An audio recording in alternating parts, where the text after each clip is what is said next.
Chapter 8. How are we ever going to get up there? Zoe whimpered, and then began to cry. The eggs were still lodged deep in the clouds above their raft. I want my unborn sisters back. It's just the eggs are up there and we're down here. An idea struck Sam and Vivi. In a flash, Sam grabbed Zoe's beak and blew into it, which caused Zoe to inflate like a balloon. The two other hatchlings grabbed onto her as they floated into the sky. As they ascended, they spotted one of the eggs. Together, Sam and Vivi tried to grab the eggs, but they couldn't quite reach it before they passed by. Higher and higher they went into the clouds, and Sam knew they were in trouble. Uh-oh! Quick! Let some air out! Sam instructed Vivi. Vivi did her best, but they had tied a knot around Zoe's beak to keep the air in. The knot was too tight, and Vivi could not get it untied. Ah! Sam screamed. What? Vivi turned to see what had upset Sam. What's the prob? She stammered as she saw exactly what Sam had screamed about. They were no longer in the clouds.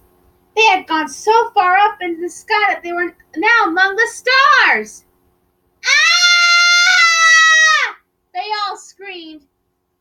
The hatchlings floated through the wonders of space, past Saturn, some craterous asteroids, and even a satellite.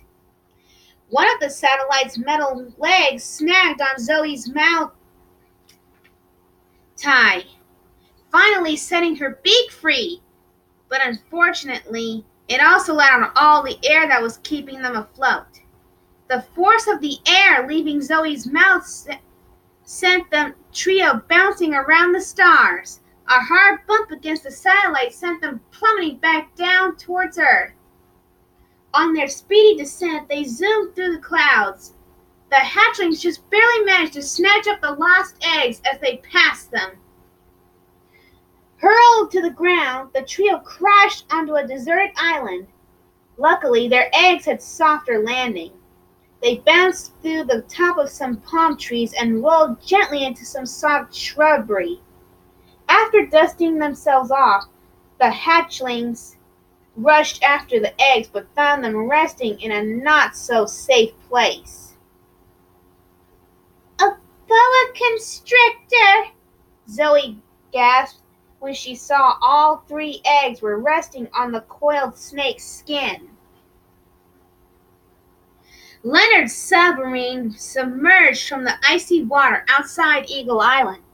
It was time for the moment that the heist team had been waiting for. It was time to begin their mission. The first step in Red's plan was to sneak onto Eagle Island undetected. Out of the hatch on top of the submarine, the heist team emerged. They were all decked out in snowsuits to protect themselves from the sub-zero conditions. And they were sure they looked really cool. Ready to strut down the ramp onto the beach, Red took his first steps, but accidentally slipped on some water and fell all the way down the ramp. The pig started to laugh, only to stop when Gary also slipped.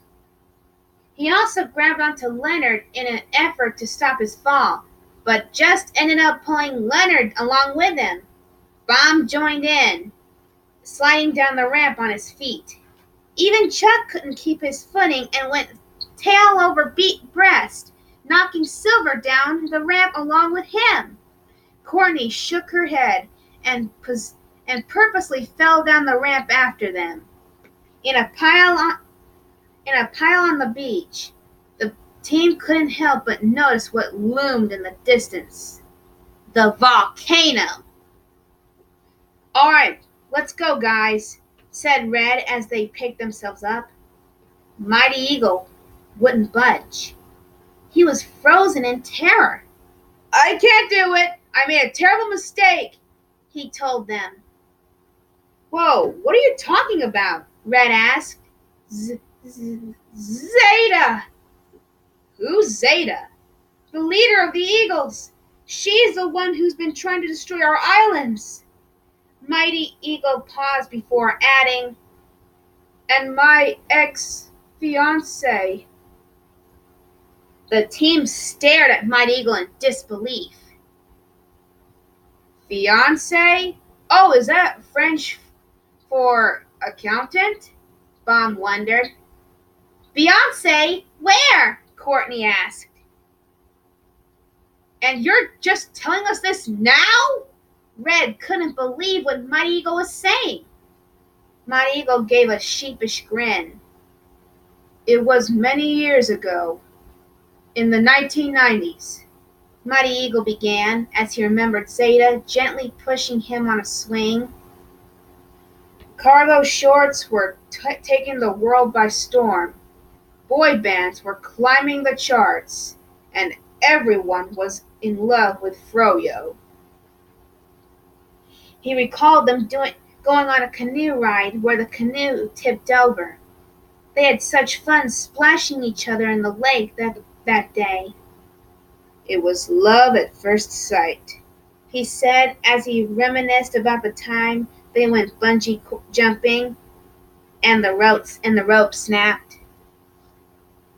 She was the best thing that had ever happened to me, he said as he remembered them holding wings in the hospital. He also remembered when she proposed, putting a giant diamond ring on his finger. And since she wouldn't take no for an answer, Mighty Eagle envisioned Zeta standing alone in a wedding dress. Her eyes grew dark, cold, and angry. Naturally, I abandoned her. The rest of the crew were shocked by Mighty Eagle's stories.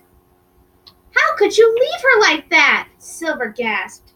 Because I'm a coward, Mighty Eagle confessed. Many of you didn't know that about me. Anyway, she's been heartbroken ever since, and it's all my fault. Mighty Eagle turned and began to fly away, saying, I just remembered I have something to do back home. Mighty Eagle, Red grunted as Mighty Eagle disappeared into the distance. Back to Bird Island. Vivi, Sam, and Zoe were watching the boa constrictor through the bushes. Zoe's sister eggs were still nestled in the snake's coil. They looked at each other knowingly. They had to do something. A few moments later, they went to the other side of the bushes, where the snake was. The bushes shook, and there was a shuffle, followed by lots of noise. Soon after, the trio emerged from the bushes with new snake-skin outfits. Well, that got dark, Zoe commented. Red and his crew had made it to the base of the volcano. Through a set of binoculars, Red could see many eagle guards protecting Zeta's lair. Okay, everyone, this place is crawling with security, but I think we can, Red began to say, but everyone was giggling at him. Okay, what are you guys doing? Bomb and Leonard gave each other a knowing look, then giggled even more loudly, which annoyed Red. Is it Harvey time yet? Bomb asked Leonard. Harvey? Who's Harvey? Red wondered. What do you think, guys? Should we show him? Leonard asked the crew. Show me what? Red was about to burst. Leonard proudly revealed Harvey, an absolutely terrifying eagle costume they had crafted. It was enormous, big enough to fit all of them inside it. The permanent crazed grin on the costume's face made it look as if a possessed child had made it. Harvey! Leonard announced. Super lifelike disguise, right? Remarked Bomb. Red couldn't believe that they were serious. If this had been some kind of joke, this had to be some kind of joke. Their costume was not only terrifying, it was also obviously not a real eagle. The guards would see through it in a second. Silver chimed in. We thought we'd let you drive. She showed Red the inside of the suit, which was rigged with levers, pedals, and poles. And I'm going to sit on your lap and pedal, Chuck said excitedly. So you guys came up with this plan without me? Red asked, offended. Come on, Red. This is gonna work. Leonard tried to reassure him. The rest of the crew was disappointed in his reaction too. And we think it's our best chance of getting past the guards and into the superweapon. Chuck and Bomb agreed with her, which only made Red feel more like they are all against him. Look, everyone on Bird Island is counting on me to... Silver interrupted him. Us. Everyone is counting on us, Red. And your plan is to get inside with that? He scoffed. Look, forget it. Why don't you guys just head back to your cushy little submarine where it's safe and you can giggle with each other and play games. And me? He added as he struggled to make it up the steep, snowy embankment. I'll just be over here saving the world. With that, Red fell back down the embankment again. Trying not to look embarrassed, he quickly pulled himself back up. All by myself, he added, then fell again. It was starting to look really pathetic to his friends, but Red just kept going. Just like I've been doing this whole time, he declared as he finally made it up the snowbank. The rest of the group looked on, worried as Red vanished out of sight. Guys, I 100% believe in you and this Harvey idea, but I think this one's gonna need me, Silver told them as she gestured over her shoulder in the direction Red had gone. Red was already burrowed deep in the snow, staying undetected as he made his way toward the superweapon. Finally, he arrived at the base of the superweapon and popped out of the snow, unseen, or so he thought. Well, they didn't see us. Red jumped, startled to see Silver standing next to him. I got it covered. Go away. Is this a good time to talk about your feelings? Silver asked as they began climbing the side of the volcano. No, not a good time.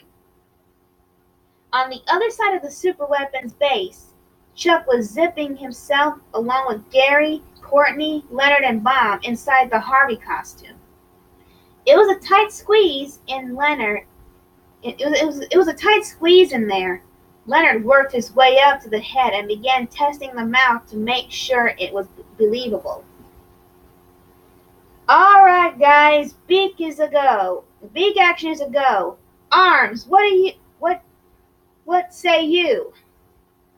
Gary and Courtney were each manning a lever for Harvey's wings.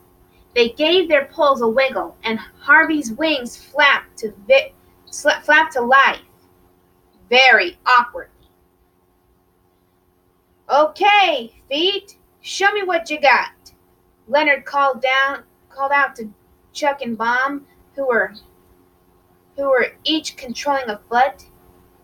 Chuck pedaled with his feet, while Bomb used the power of his wings to make Harvey mobile. Chuck and Bomb giggled with delight as Harvey took his first deranged-looking steps. Woohoo! Leonard celebrated. Now in 3 paces, I want you to veer right. Wavering back and forth, Harvey looked like a frankenbird that had been too much that had too much to drink as he lurched forward. We're gonna live. We're gonna live. I'll do the talking, Leonard informed them. Through Harvey's mouth, Leonard could see two eagles with spears guarding the entrance to the superweapon. Harvey lumbered toward them. Hello, fellow Eagle Guards. I'm just running late to the old job, Leonard said, doing his best to sound like he belonged there. Yeah, commute was rough today for some reason, but the good news is I made it. That's the best I can do.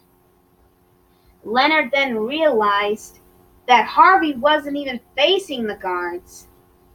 90-degree turn, he whispered loudly to the others inside the Harvey suit.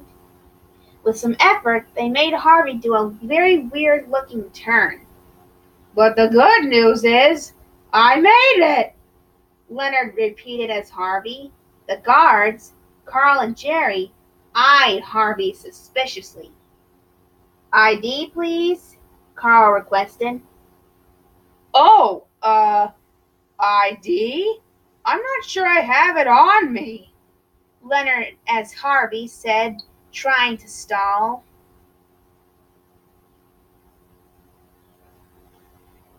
Hey, he whispered to his friends further down the suit. Act like you're checking your pockets. Jerry pulled as hard as he could on the arm lever, but it seemed to be jammed. Nothing was happening. It's stuck, Larry said. Outside the costume, Harvey's arm twitched as the lever unjammed itself. Thwop! Harvey's arm swung up and in, punching himself directly in the face. Ah! What the heck are you doing? Leonard yelled quietly at Gary. A loud static buzzing sound came from Carl and Jerry's walkie-talkies. Guards, be on the lookout for a possible intruder, the voice on the other end of the walkie-talkie said. Carl eyed Harvey before walking up to the giant puppet. Wait a minute. Uh-oh. From the feet, Chuck called out, What? What's happening, Leonard? Shh! He's on to us. Carl continued to look at Harvey over his eagle eyes. We're so dead, Leonard whined. Finally, Carl spoke. Okay, I think I see what's going on here. Jerry, you seeing this too? Jerry took a good look into Harvey's skewed eyes and then raised his spear defensively. Yeah, I think I am.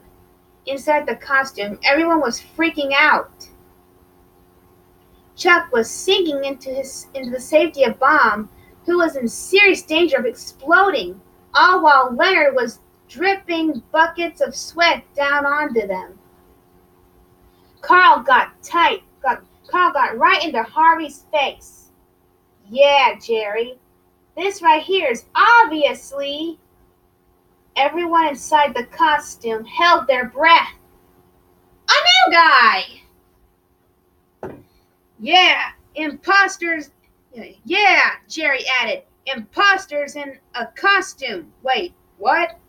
Dumbfounded, the crew inside the Harvey costume couldn't believe their ears. Yeah, continued Carl. You're the new guard from the East Tower. Yes, I am, Leonard as Harvey confirmed as he motioned for the rest of the crew to follow his lead. Ha! I knew it! Jerry swiped the new guy in. With one small beep from Jerry's security key, the doors to the superweapon were open for the Harvey crew. 8 stairs and 2 paces, and we're in, boys, Leonard said to the others in the costume before turning to his Harvey voice. Thank you very much. Oh, and when you pick a locker 243, that's right next to mine, Carl suggested. Locker buddies, Leonard said in his Harvey voice as the costumed crew walked awkwardly through the door. After the security door slid closed behind them, Leonard declared, "Okay, guys, we're in!" Celebration initiated inside the suit, which made Harvey do a completely ridiculous dance. But their merriment stopped abruptly when they noticed a guard stationed inside the room that was watching their victory dance. Not sure what else to do, Harvey began his dance again and danced all the way down the hall. The guard looked on, suddenly inspired. When the coast was clear, he too started dancing, just like Harvey. Oh,